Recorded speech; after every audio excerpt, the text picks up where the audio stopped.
Fahameraba-tsika tsirairay avy indray tonga eto amin'ny fandraisana nofonay indray amin'ity alatsinainy maraina ity. Sitranin'Andriamanitra isika fa mbola nomeny tompon'andro indray mba ahafahantsika mandray ny famindrampony. Aloha inderatsika ny amofinaina an'io dia hivavaka isika. Ny tompon'Andriamanitra eo atolotra ianao ny dera, ny laza, ny aza sy ny voninahitra. Sotranao izay fa mbola menao tombontsoa lehibe indray kehitriny dia nahafahanay mandray fahasoavanao. Meteza ianao tompo hamanginisa tokantrano ary hanome hery anay mba hahafahanay mifahatra amin'ny fanangoleny devoly aminaran'i Jesosy. Amen. Lohateny mofinainantsika androany dia manao hoe miantraika amin'ny saina ny sakafo. Nalaina amin'ny Jeremia 7:3-9 manao hoe dia indro tanterako tokoa ny fanasitranana azy, nositraniko izy ary asehoko aminy ny hareny fiadanana sy ny fahamarinana. Amen. Fony avoanandray ny afatra momba ny fanavaozana ara-pahasalamana dia narefo aho sady nalemy ho madamoety. Matetika aho no tratry ny tsy fahatsiarovan-tena. Ny talao fanampiana tamin'Andriamanitra aho dia novelariny teo anatrehako ny lohahevitra lehibe momba ny fanavaozana ara-pahasalamana. Nampianariny aho fa ireo izay mitandrina ny didiny dia tsy maintsy tarihina hanana fifandraisana masina aminy, ary amin'ny alalan'ny fahalalana oniny amin'ny fomba fihinana sy fisotro dia tsy maintsy hikolokoloana izy ireo ny saina sy ny vatana mba ho afaka tsara natanteraka ny asa fanompoana. Tsy manohitra fitsipika manokana natao arahana ny amin'ny fomba fisakafo tsy akory, kanefa mba arahana eo izy fa ao amin'ireo firenena izay ahitana betsaka voankazo na voamaina sy ny voa dia tsy sakafo sahaza ho an'ny voakan'Andriamanitra ny hena. Nampianarina aho izy fa ny hena dia mitarika ny olona hanana toetram-biby, manaisitra ao amin'ny olona ny fitiavana sy ny fitsinjovana izay tokony ho tsapany ho an'ny hafa, ary mahatonga ny filanam-bano ho zary mifehy hery ambony hananany tena.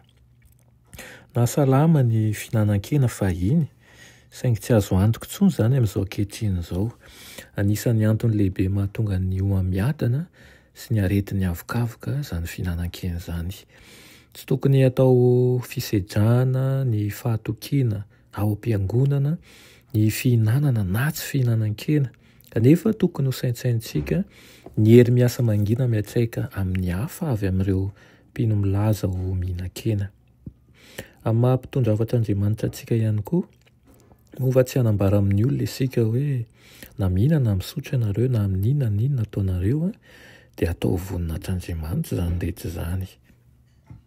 Moa ve tsy toro ampasahina isika ny amin'ny maharatsy ny fananaram-po amin'ny filana mivaona, ny mpiasa ny filazantsara izay mitory an'ilay afatra mezinezina indrindra nomena ny taranak'olombelona mety maty, io no hitaonan'ny olona hiverina any amin'ny fitiavan-kenan'ny Egypta ve? Tokony ho raisina ho zava-dehibe noho izany ny fahasalaman'ny vatana. Tahaka ny mahazava-dehibe ihany koa ny fitomboana amin'ny fahasoavana sy ny fananana toetra mirindra, mifampiankina ary mifandray tokoa ny vavony sy ny fitatitsy ny ati-doha, ny fahadisoana eo amin'ny fomba fihinanana, ny fahadisoana eo amin'ny fomba fisotro dia mitarika fahadisoana koa eo amin'ny fomba fisainana sy eo amin'ny fomba fanahy. Tokony hayan-dadalanja ny zavatra rehetra isika, hijery indrindrandrindra ny mahasoa ny vatana mba hahafahan'ny saina ihany koa mahazo ny hery rehetra, mba ahafahantsika mandinika indrindrandrindra ny amin'ny safidy tokony ataontsika isan'andro eo ambanin'ny fiatahian'Andriamanitra. Dia engane ny teny izay andraisitsika androany tonga hery anao, tonga anao ihany koa anao dinga mba ovao mety tsy mahazatra kanefa mahasoa. Vavaka isika. Ny Tompon'Andriamanitra eo mbola velom-pisaoranao izay ny amin'izany tenao izany. Gataka aminao indrindra izahay mba havaozinao hatrany ka hanana fanandramana vaovao indray amin'ny zavatra mety mbola tsy nieritreretinay mihitsy aza, ka ho tsapanay fa mihay any amin'ny fomba manokana ianao. Anaran'i Jesosy. Amen.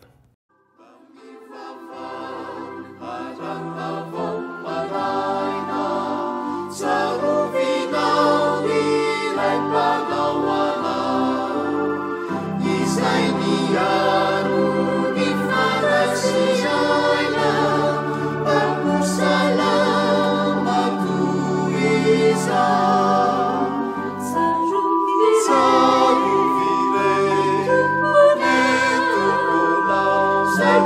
Hallelujah.